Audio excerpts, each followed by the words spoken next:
All right, so here's what we have left coming up. Um, this week is our last lab.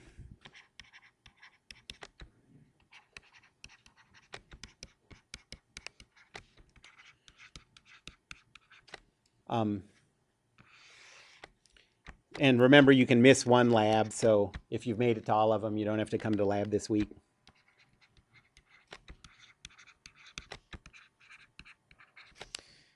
Next week is just a makeup lab.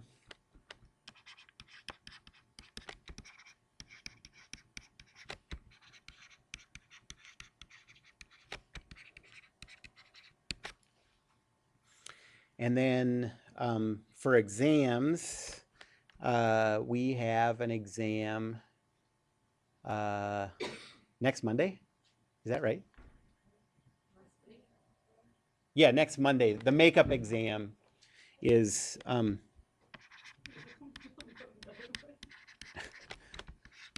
so yeah, the makeup exam is next Monday for the night class, next Tuesday for the day class.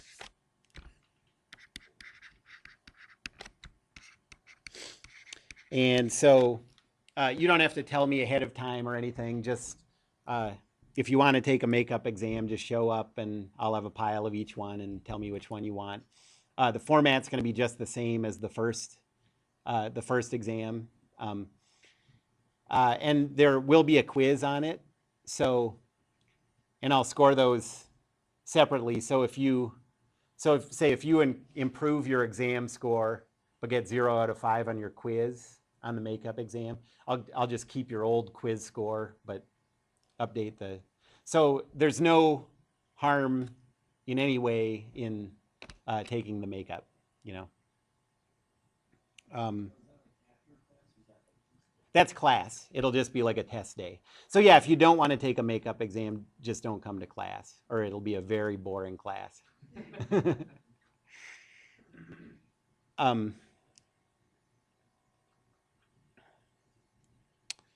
And then our final, so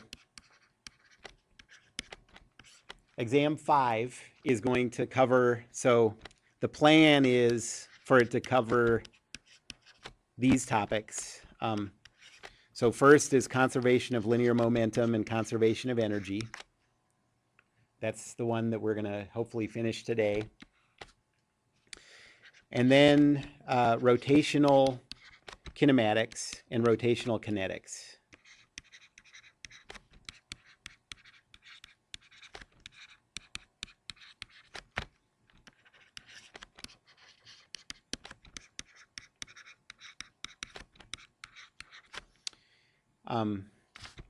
And the dates, the night class is taking it on Monday.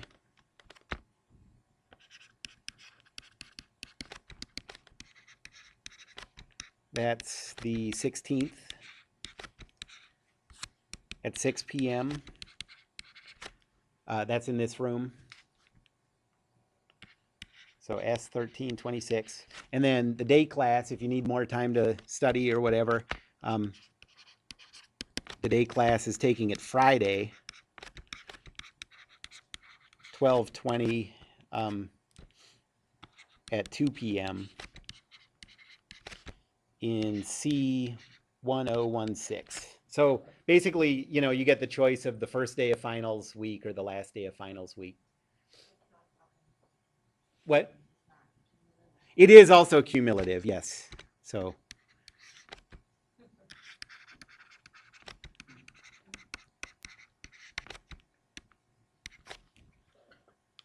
probably half the exam will be questions on these new topics and half will be, you know, just randomly picked out problems from the rest of the semester.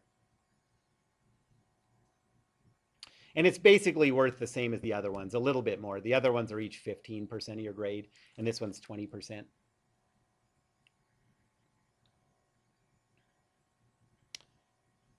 Oh, and then the problem set.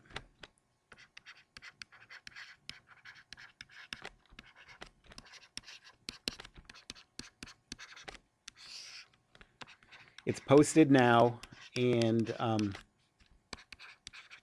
it's due by the last day of finals, Friday, 12/20.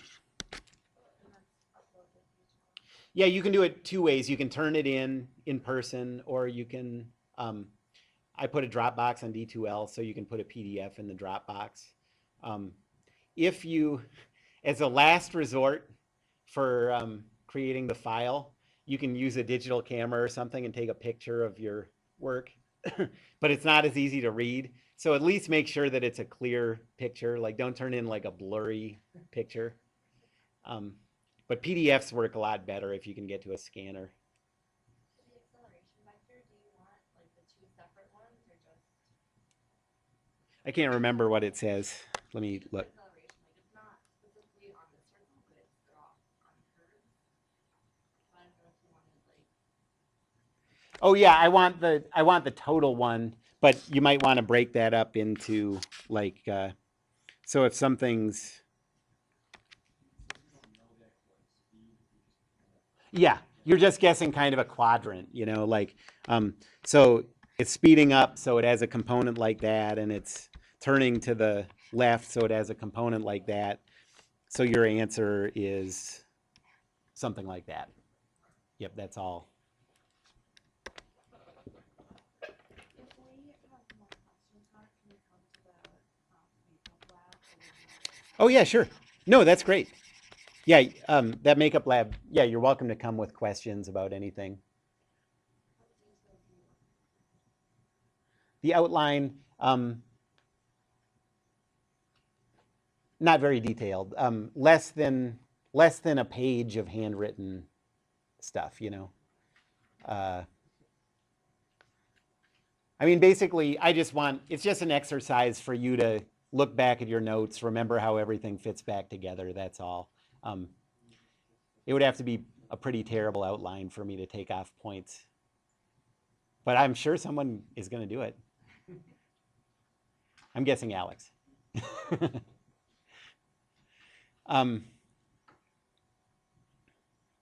I'll edit your name out of the video. Oh. Any other questions? Okay. Yeah, man, the semester's like over.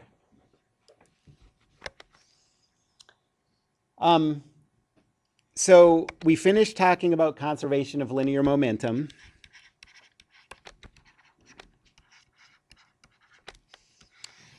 And what do you use conservation of linear momentum for? What kind of problems? So there are two branches of conservation of linear momentum. There's elastic and inelastic. You use them in both of those. But what do those two things have in common? They're all collision problems.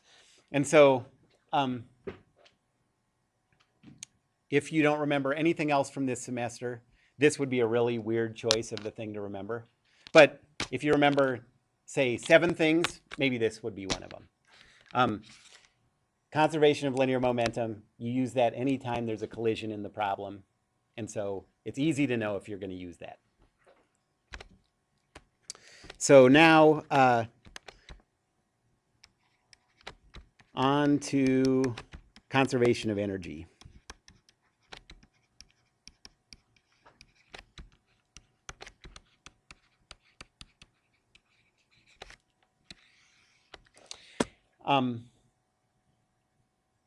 And conservation of energy, so I'll always abbreviate this COE.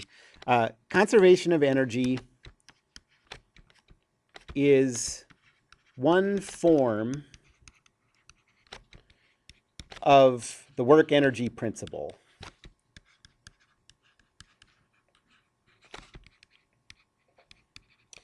And the work energy principle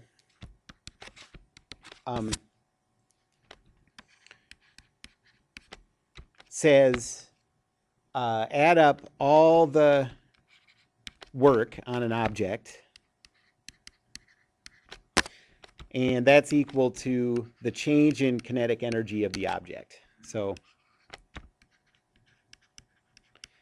we haven't talked about what work is yet. I have to define that, but this is the total work on an object, and this is the total change in kinetic energy of the object.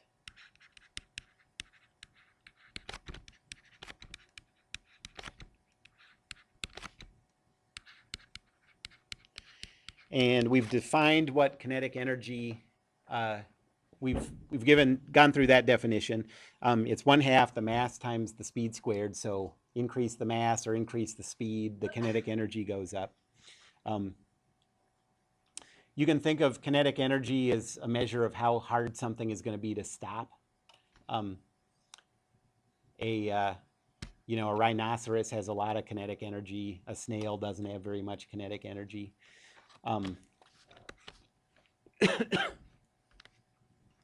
And you can think of the work energy principle as saying, so intuitively,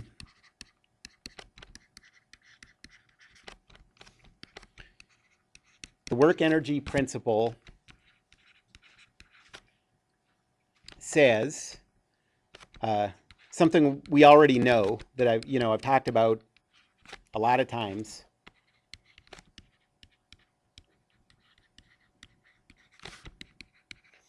And that is if the velocity and acceleration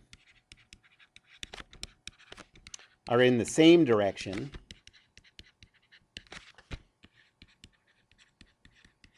an object speeds up. And if velocity and acceleration are in opposite directions,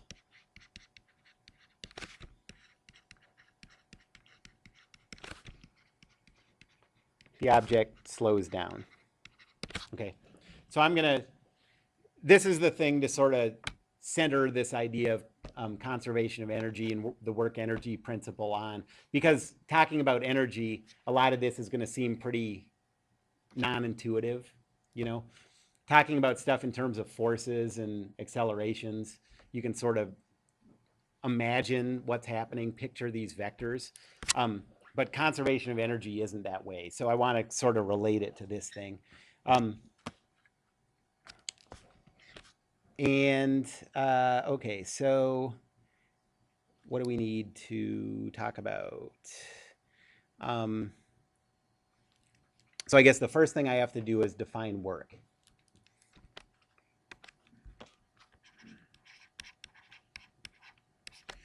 And actually, before I do that, sorry, let me say something about, so with conservation of linear momentum, it's really easy to know when to use it. It's collisions, and that's all that it's really that useful for. Conservation of energy is an alternate way to do kinetics.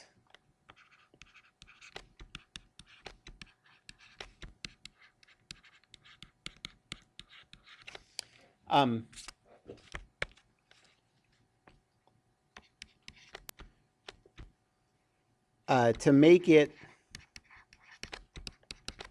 equivalent to doing kinetics with Newton's laws,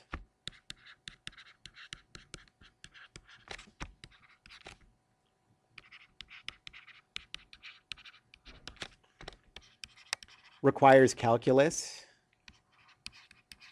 So in this class, they're not, there's some problems that we'll be able to do with Newton's laws and a different set that we'll be able to do with conservation of energy, and they're sort of different problems. But really, you can think of them as equivalent.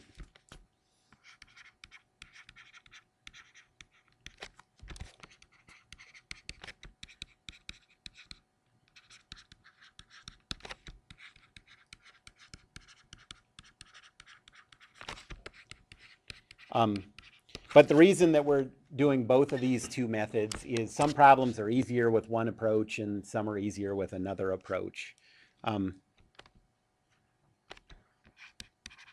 So let's say there are problems that are easier with each of these two approaches.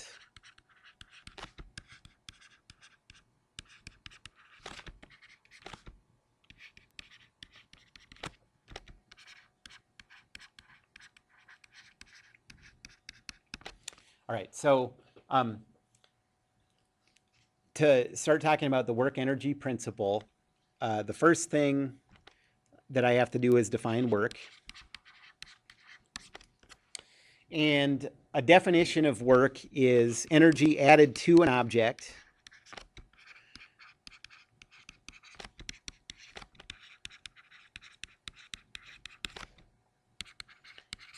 by the application of a force.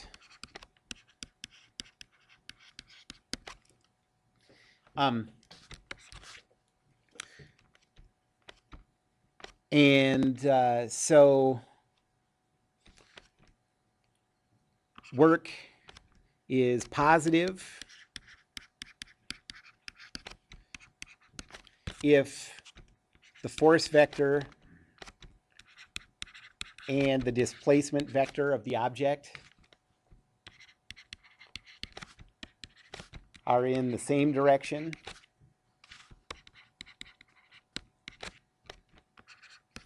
And work is negative if the force vector and the displacement vector are in opposite directions. Okay, so let me give a couple examples. So let's say that as an object goes from A to B, the point A to the point B, a force vector, let's say in this direction, acts on it. And let's say that A is over here and B is over here.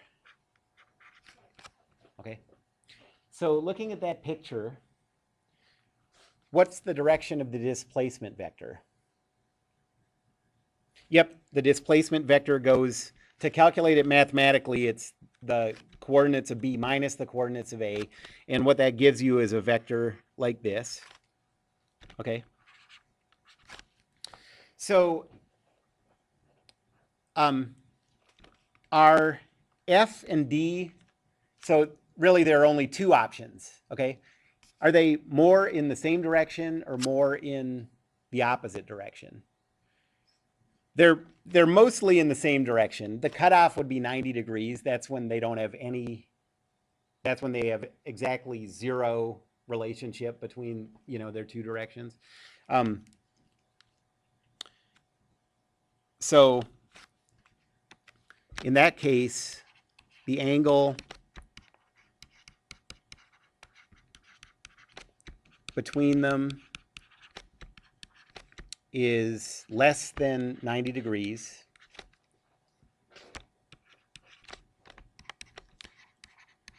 So they're in the same direction. And therefore, the object's energy increases.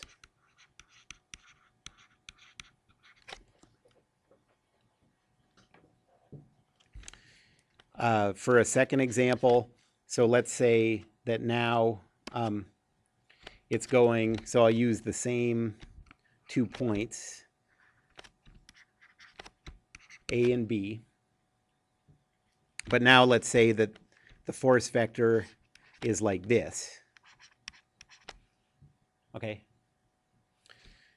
If the object's going from A to B, then these are more in the opposite direction than in the same direction.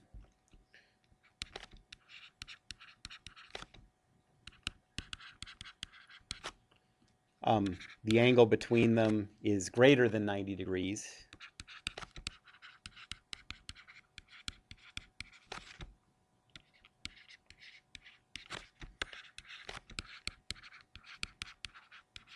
So energy is removed from the object.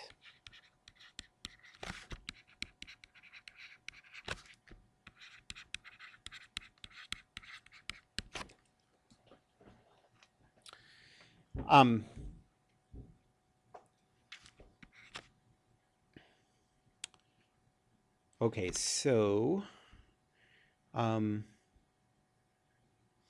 mathematically, here are there's two ways to calculate the work.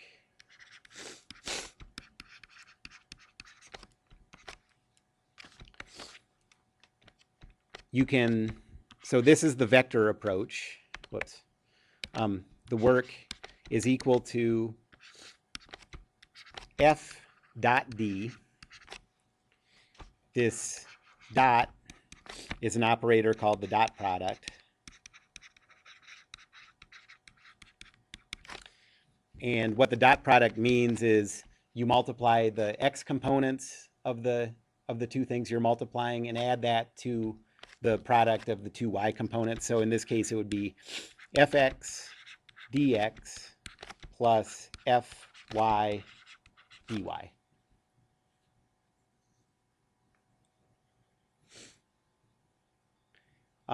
So this is the way to do it if you have the force and the displacement vector in component form. The second way to do it is the work is equal to the magnitude of the force times the magnitude of the displacement times the sine of the angle between them.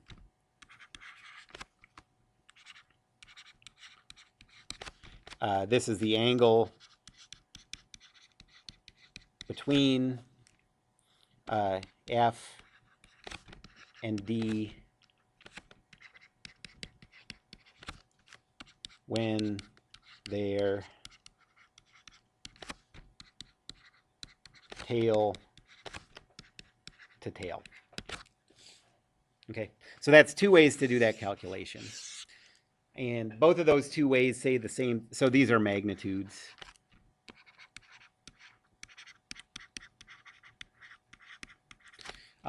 Both of these say the same thing. If F and D are in the same direction, you get an increase in energy of the object, and if they're in opposite directions, you get a decrease in energy.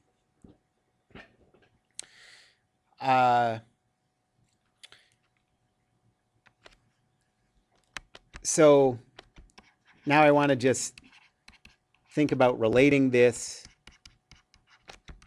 to velocity and acceleration vectors. Yep, question? So work is not shown effectively. That's right. And I'm going to make that, I'll write that clearly, but that's exactly right. In fact, any kind of energy is just a scalar. You never have energy vectors. So energy doesn't have something just has energy. It doesn't have energy in a certain direction. Yeah. Okay, so first, associate the displacement vector with, you can think of it as like an average. Sorry, let me say this differently. Associate the displacement vector direction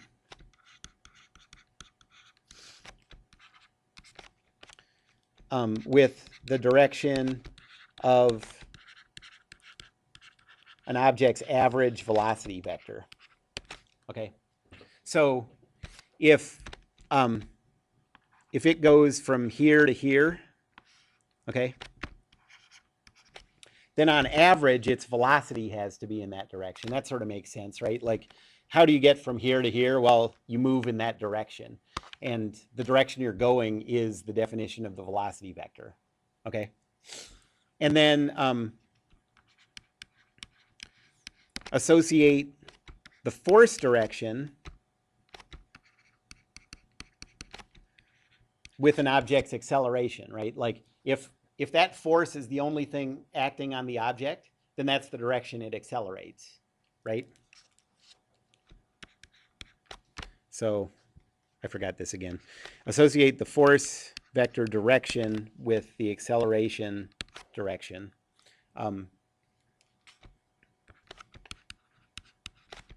Because of Newton's second law. Okay. So then if you think of it that way,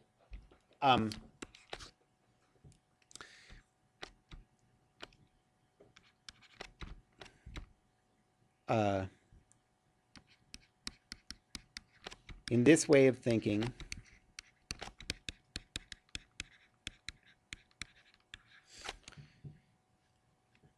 a work that's positive, since it means that the force vector and the displacement vector are in the same direction, that means that the velocity and acceleration vectors are in the same direction. Okay?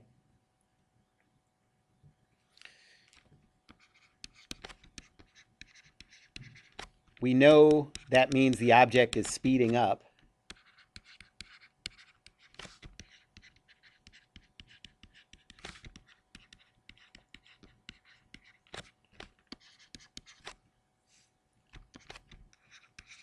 So that means that the kinetic energy, which is 1/2 times the mass times the speed squared, increases. Okay. And if the work is negative,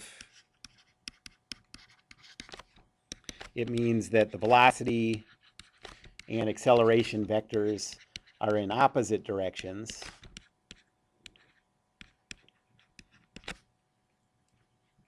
And we know that means the object slows down.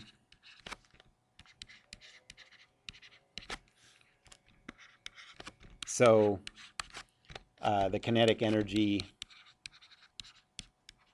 decreases. Okay, so there's a really close relationship between the work energy principle that says this simple relationship between the amount of work and the change in kinetic energy, and what we've been talking about over and over again, that the velocity vector and acceleration vector, if they're in the same direction, speed increases and blah, blah, blah. Any questions about that? That's sort of just, so this stuff can get confusing, making like, what does it actually mean? This is a way to kind of wrap your head around what it means. Okay. But if you don't want to do that, you can do these problems without thinking really intuitively about them for the most part.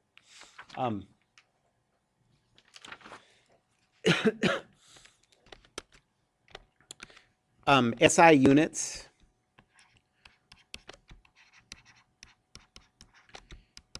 We talked about the SI units for kinetic energy. It turns out that any type of energy that you deal with has the same units.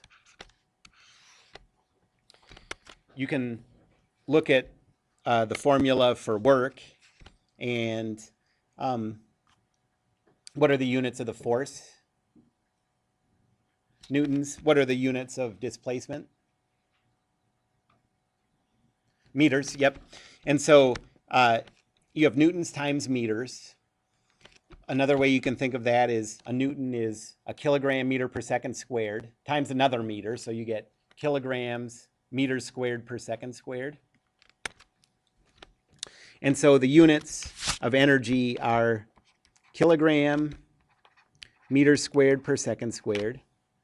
Or you can think of that as newtons times meters. And that's called a joule. And you abbreviate it with a capital J.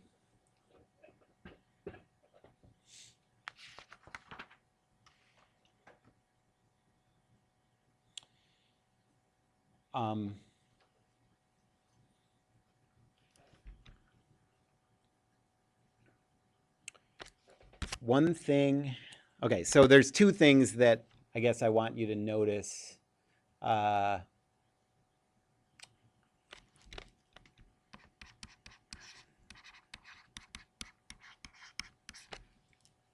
The first one is that this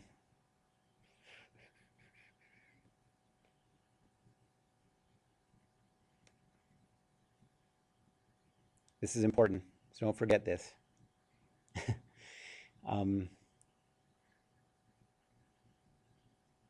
I'll edit out this pause.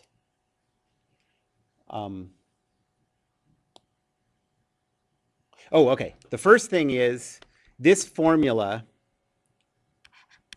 or the two formulas for work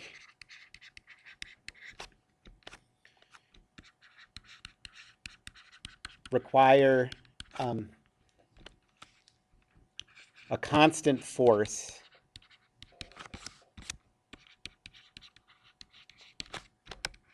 over the entire displacement.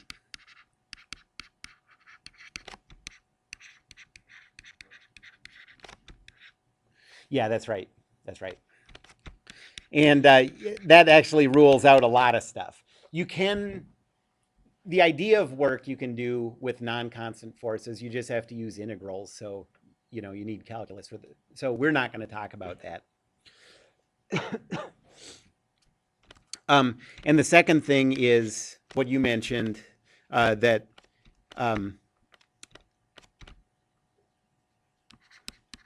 any type of energy is a scalar quantity.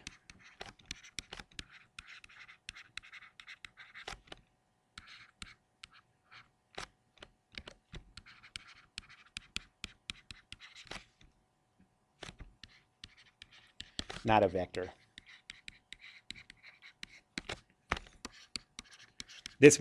What this means is that energy has a magnitude, but it has no direction.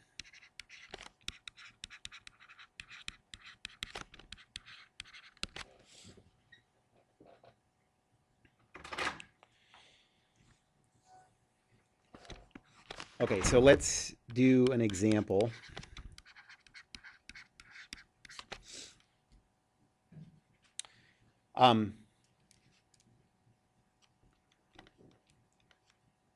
So let's say that there is a 50 kilogram person in this elevator.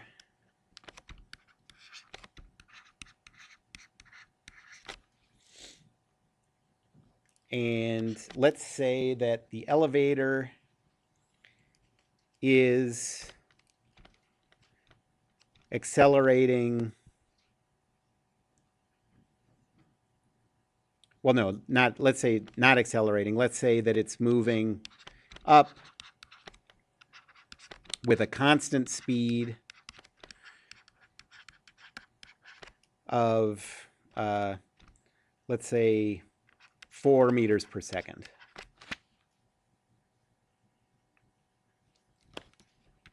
And the question is,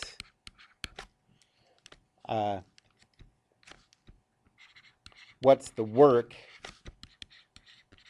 done on the person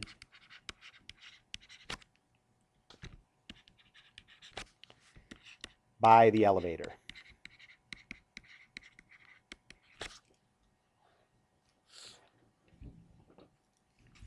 Okay, so first we have to figure out what the force is that the elevator is applying to the person. So draw a free body diagram. What forces are acting? Yep, so there's a weight down of 490.5 newtons. What other forces are acting? Yep, and that's what we're trying to find. So this normal force is the force vector applied to the person by the elevator. So Newton's second law says 0n plus 0 negative 490.5 is equal to the mass times the acceleration vector. Do we know this person's acceleration vector? What is it? 0, because it's a constant velocity. Okay, so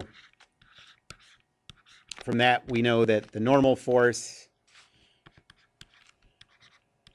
is equal to 490.5 newtons. And this thing here is the force on the person by the elevator. So the force on the person by the elevator is equal to 490.5.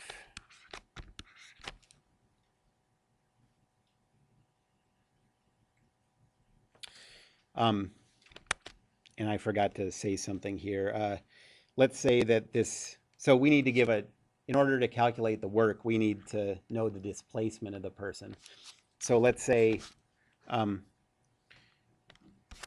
the person rises 10 meters. Okay.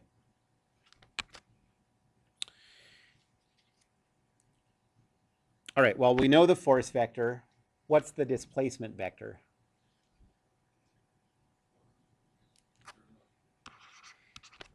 It's up 10 meters, so this is going to be 0, 10. And so the work done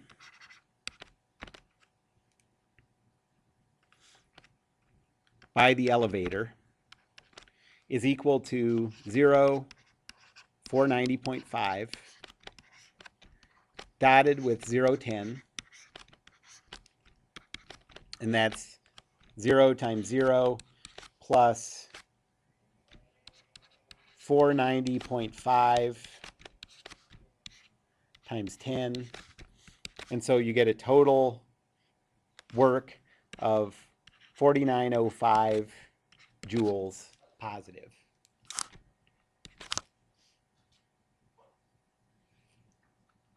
Okay, so the work done by the elevator is trying to increase his kinetic energy, right? In other words, if the only force acting on him was that force by the elevator, he would speed up as he went. Okay, his kinetic energy would go up. So now let's think about sort of the complementary question. What's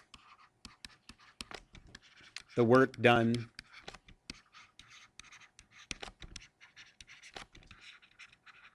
by gravity?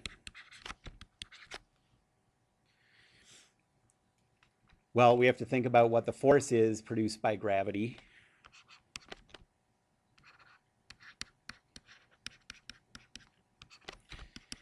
That's 0, negative mg, so 0, negative 490.5. And so the work done by the weight is equal to 0, negative 490.5, dotted with that displacement vector, 0, 10. And so you get 0 plus negative 4905. So negative 4905 joules. So if the only thing acting on him was the weight force as the elevator was going up, that weight force is tending to slow him down, right? Decreases kinetic energy. The work energy principle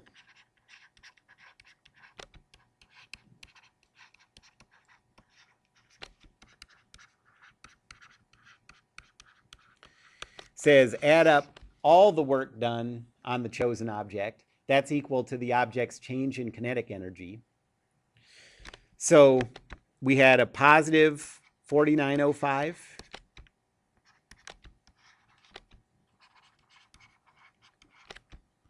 That's the work done by the elevator. And we had a negative 4905. That's the work done by gravity. That has to be equal to the change in kinetic energy. These are equal and opposite. So we end up with 0 work done on the person, right? And so the change in kinetic energy is 0, which says that his speed stays constant. And that's what we were given with, given to start this problem. Okay. That's sort of how it all goes around and around. Any questions about any of those calculations? You could also think of this as, to use the other definition of work, you could think of the weight as a magnitude of 4905 acting this way. The force by the elevator is 4905 acting this way. Or, sorry, I'm comparing the wrong two things. So say that you're trying to calculate the work done by the force that the elevator applies, okay? That force is this way, right? The displacement is this way. And so to calculate the work, you take the magnitude of those two, 4905 times 10, times the sine of the angle between them if you put them tail to tail. What's the angle between those two? They're both going in the same direction, so it's 0. And so sine is 0. It shouldn't be sine, it should be cosine. Sorry about that. So this, wherever you have that work formula,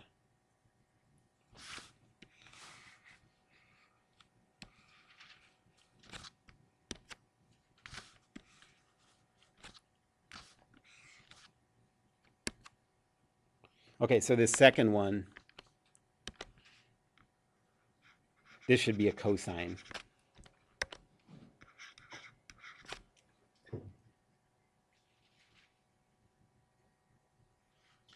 So now, if you think about, what I was just saying,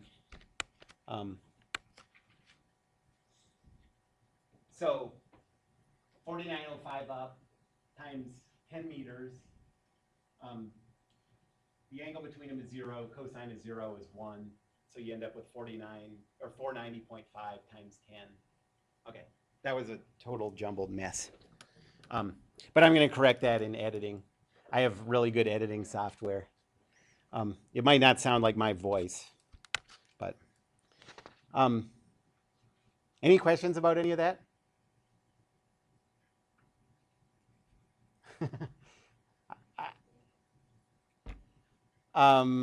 Okay.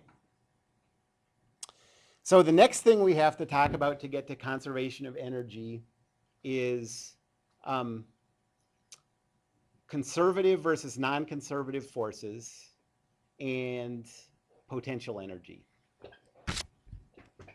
So before we can talk about how to calculate potential energy, we have to think about conservative versus non-conservative forces.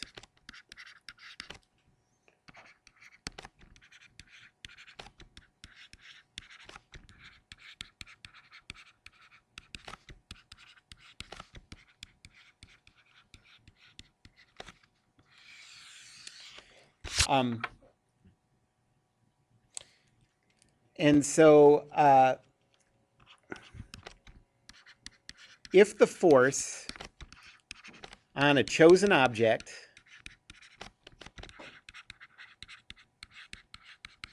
depends only on that object's position,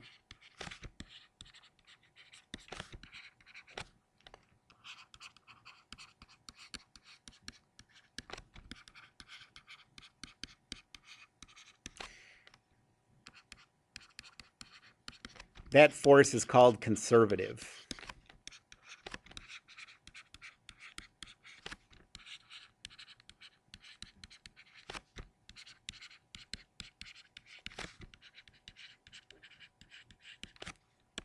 Another way to think about it is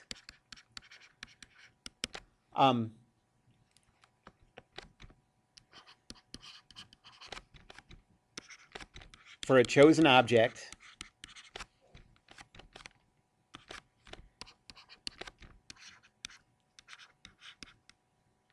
if giving the object's position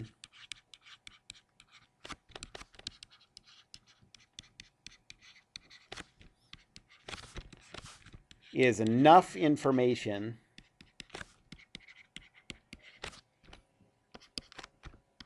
to determine the force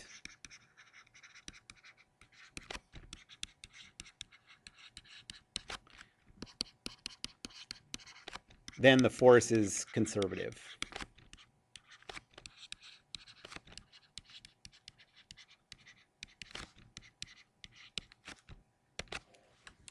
Yep.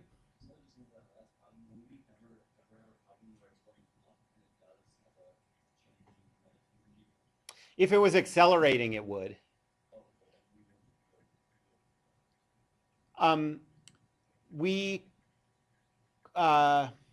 We would sort of first have to, we could do it, but we'd first have to use Newton's laws to figure out the forces.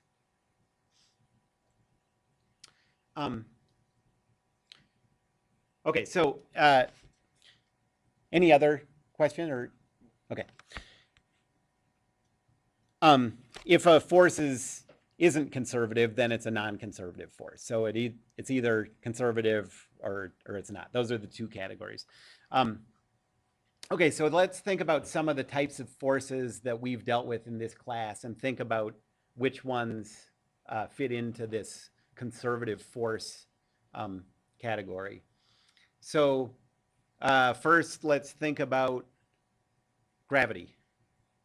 Okay, so this is the chosen object, and I tell you that this pen is 6 feet from the wall and 6 feet from the floor. Is that enough information to know what force gravity is applying to it?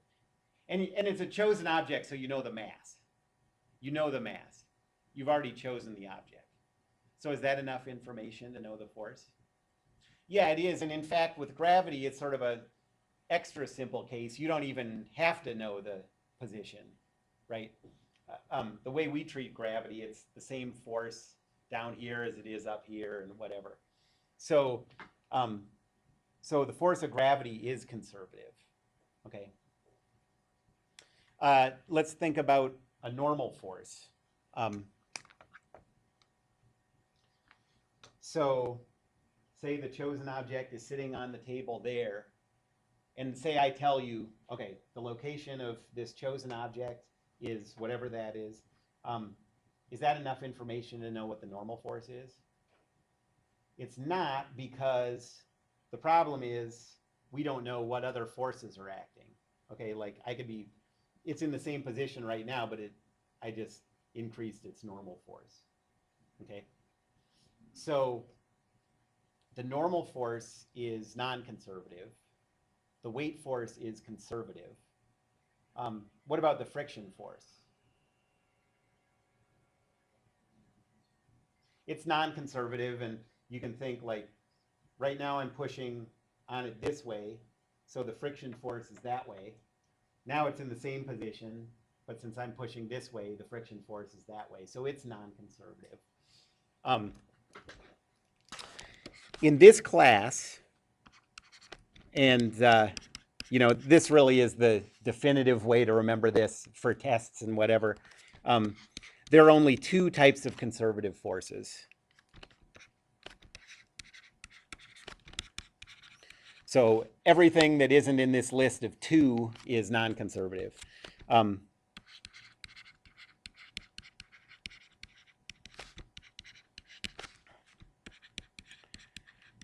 those forces are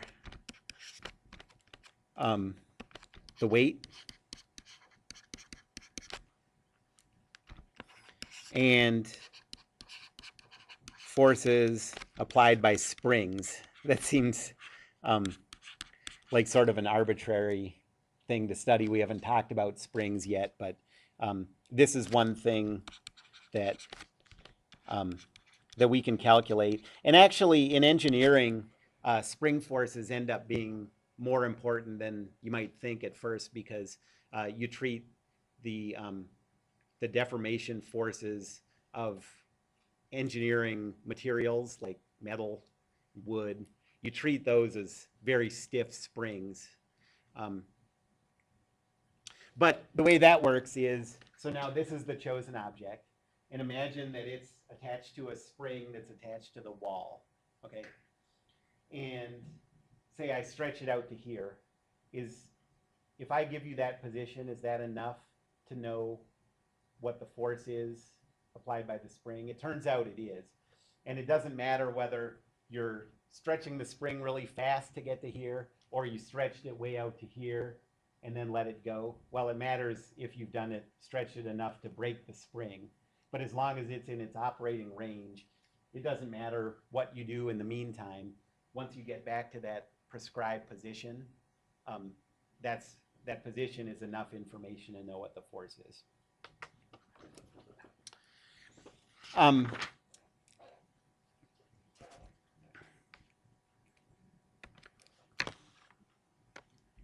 And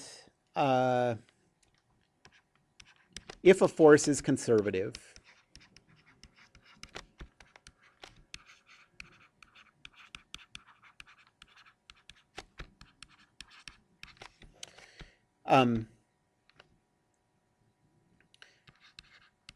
you can say two equivalent things about it.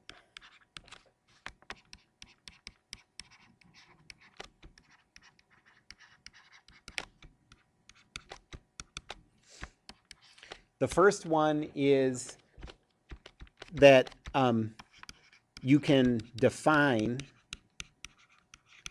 a potential energy for that force.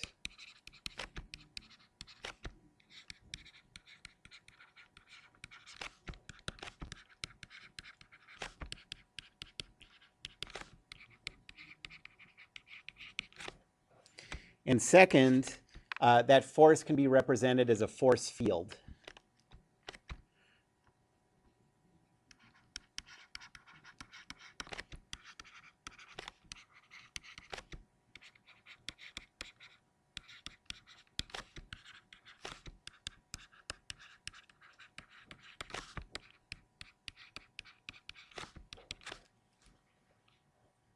So, and these force fields are a lot lamer than like Super Friends force fields. You know, those are like, can keep armies out or whatever. Like, yeah, you're in a force field, gravity, you know, it's a force field. But it's not a very, it's not very effective at repelling, Mongolian invaders or whatever.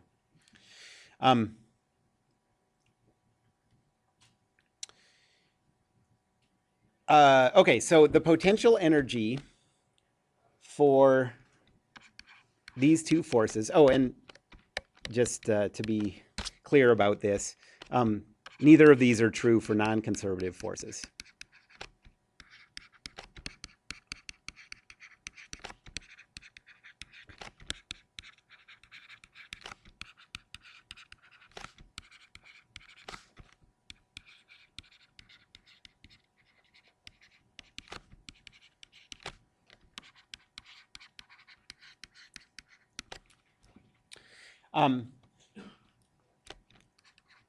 So this potential energy is going to be a useful thing for us. And so you can say that if you know the position of an object, either in a gravitational field, which is pretty much everything that we're going to deal with, or that's attached to a spring, you can calculate its potential energy this way. For gravity, it's equal to the mass of the chosen object times 9.81 times the object's height.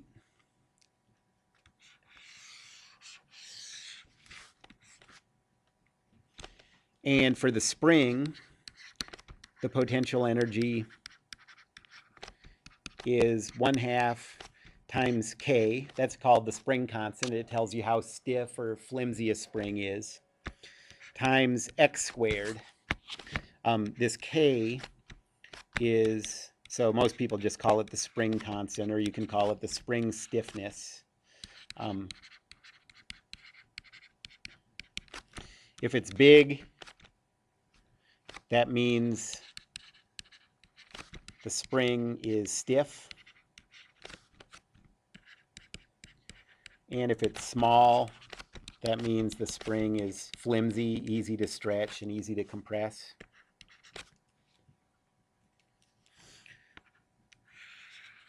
And X is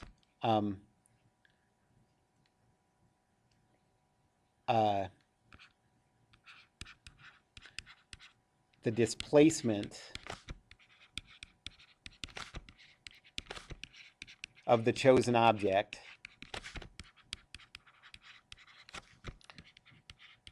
from its position when the spring is at resting length.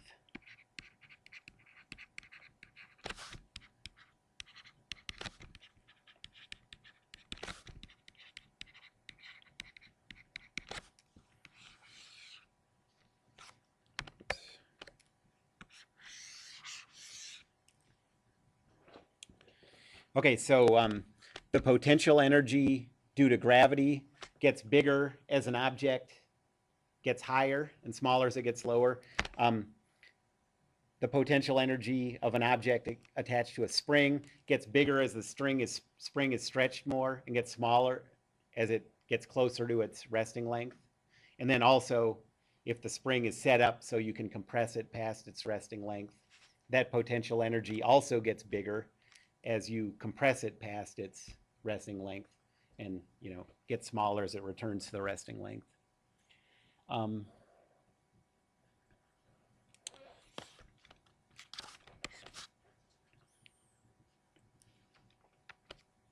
Any questions about that? Okay, so let's think back to that elevator example.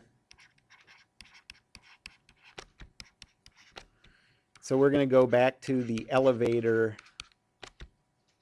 Oh, no. I want to say just define what a force field means. Again, this will take a lot of the fun out of watching old Super Friends episodes because it's sort of boring. But force field, well, let me say it this way. A poppy field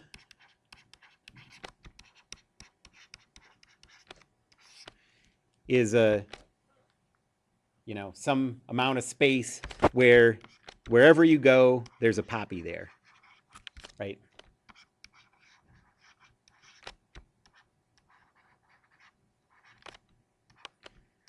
And like the sun's shining, you can run around and you're just like, free drugs.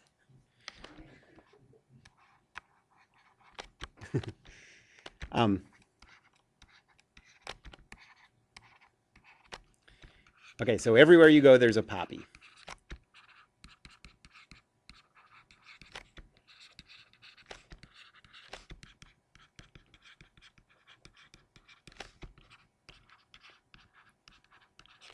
And a force field is really the same thing. It's a space where everywhere you go in that space, there's a force vector there, like waiting to be activated by the thing invading its space, kind of.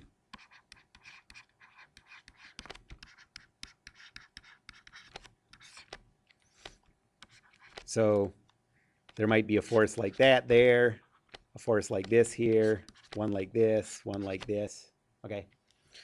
But everywhere you go, there's a force vector.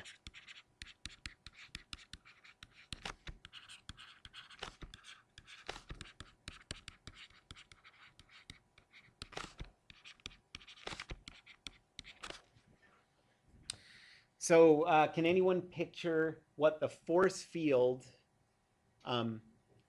what a gravitational force field would look like? Yep. So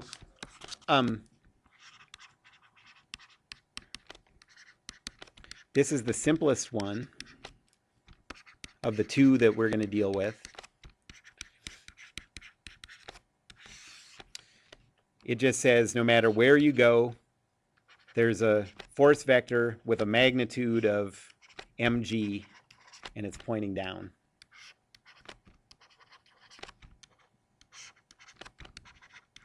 And if the object, if the object moves over to this one, this force vector is activated and it applies a downward force to the object. It's just, no one really thinks that this is that these forces are really waiting in space. It's just sort of a mathematical way to think about the idea that this force is the same no matter where you go.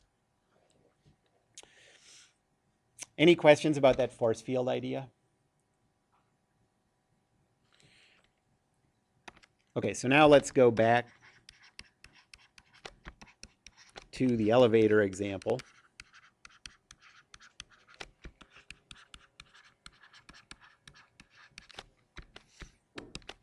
And I'm going to do this to look at the relationship between the work done by a conservative force and the potential energy. Okay?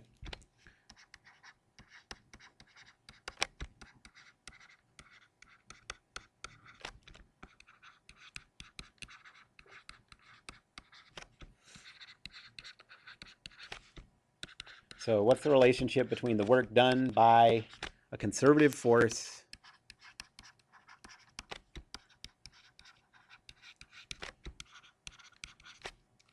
and that force's potential energy?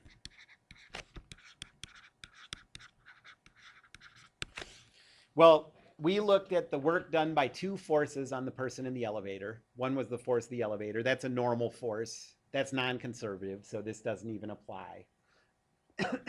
Potential energy only exists for conservative forces. But the other force was the weight, and that does have potential energy. So we saw that in our example, as this person, so remember,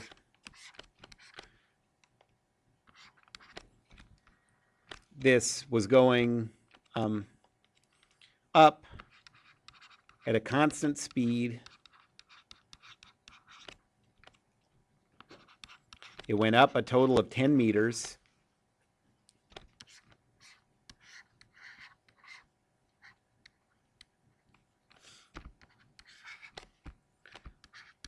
The person had a mass of 50 kilograms.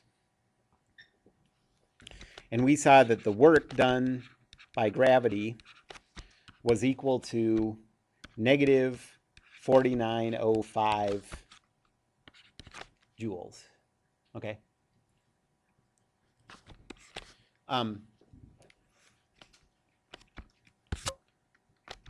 So now we want to know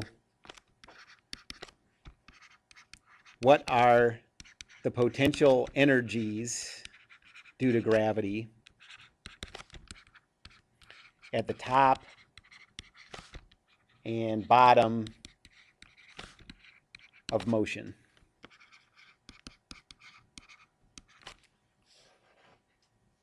Okay, so first,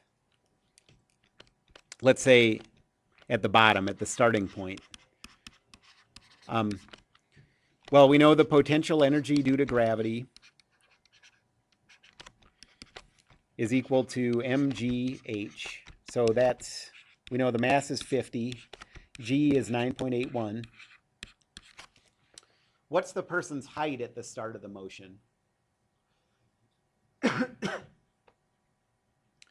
It's sort of a trick question, but this is, I'm bringing this up to illustrate an important thing about potential energy. So the first problem is I didn't say anything about what his height was at either of these 2 points, right?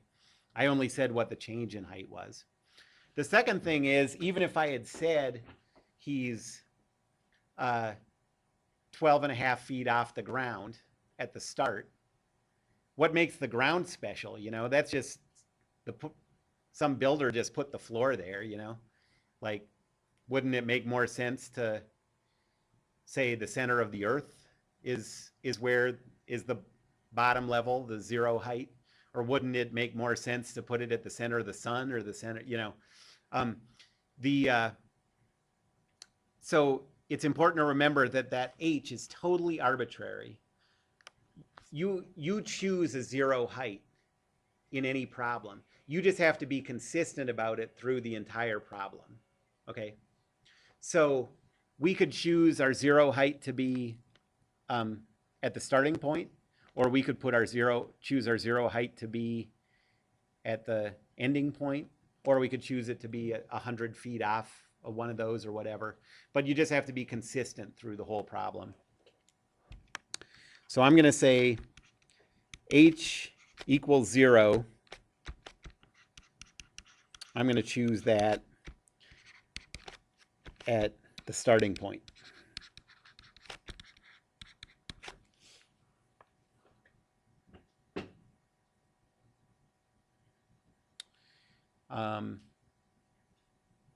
No, I'm not going to do that. I'm going to choose h equals 0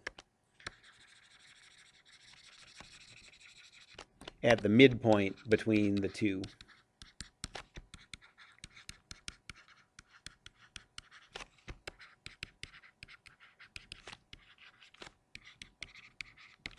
Okay. I think that'll sort of clarify what's going on here. So it would make more sense to put it at the starting point, but I'm just doing this to try to make this clear. So what's the height at the starting point? Negative, what did I say, 10 meters? So negative 5 meters, right? Any questions about that? And so we get a value here of 24, what?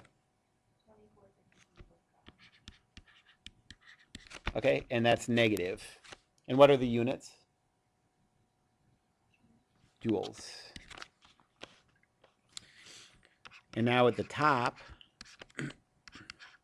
the gravitational potential energy is 50 times 9.81 times positive 5, and so you get positive 2452.5 joules. So what's the relationship between these two potential energies and the work done by gravity? Nothing. There's no discernible relationship between those instantaneous potential energies and this. Okay? But the relationship that there is that's important, so those instantaneous potential energies have no relationship to the work.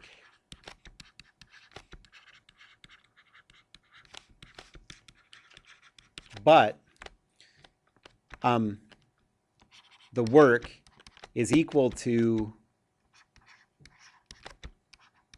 the final potential energy minus the initial, the negative of the final potential energy minus the initial potential energy.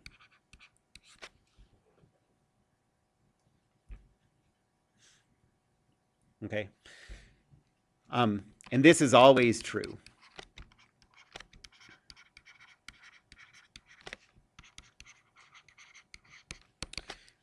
The work is always equal to the negative change in potential energy.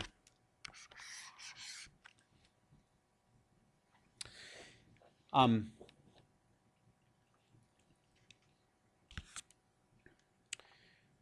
so what this says is, so kind of in summary,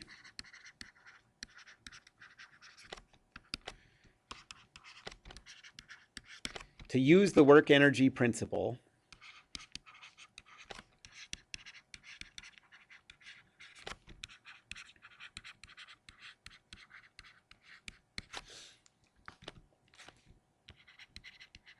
you must calculate any work done by non-conservative forces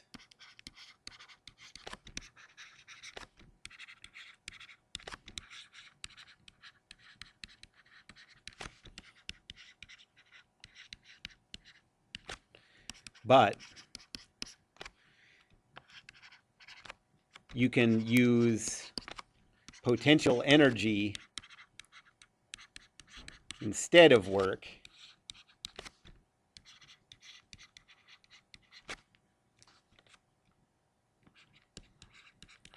for conservative forces.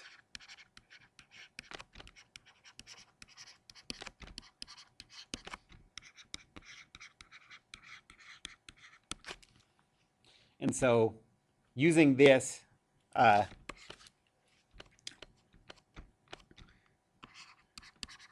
this gives conservation of energy the form that we're going to use.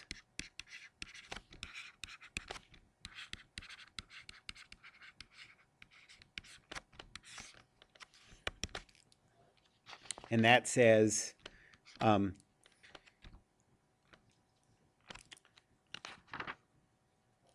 that add up all the work done by non-conservative forces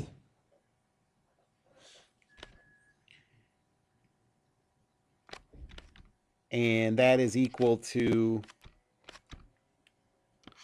the change in kinetic energy plus the change in potential energy.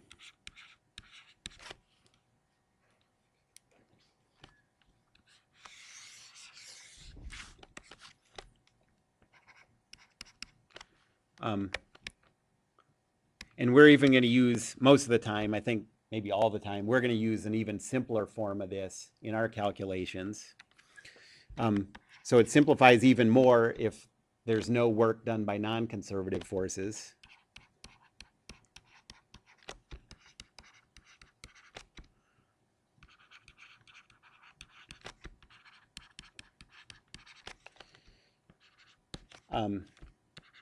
So when the work done by non-conservative forces is equal to 0, you can write this as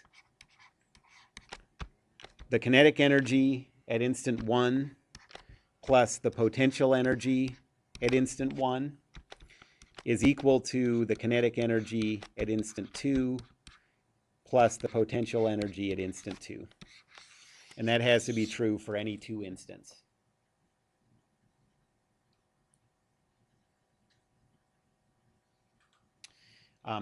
So next time I'll talk about when non-conservative forces do 0 work. Those are going to be the kind of problems that we're going to deal with. And then I'll go through some examples of how to use this. But notice, so why is this called conservation of energy? Because if you think of kinetic energy plus potential energy as energy, total energy, then it's conserved at every instant. Okay, as long as that non-conservative force does 0 work. Okay.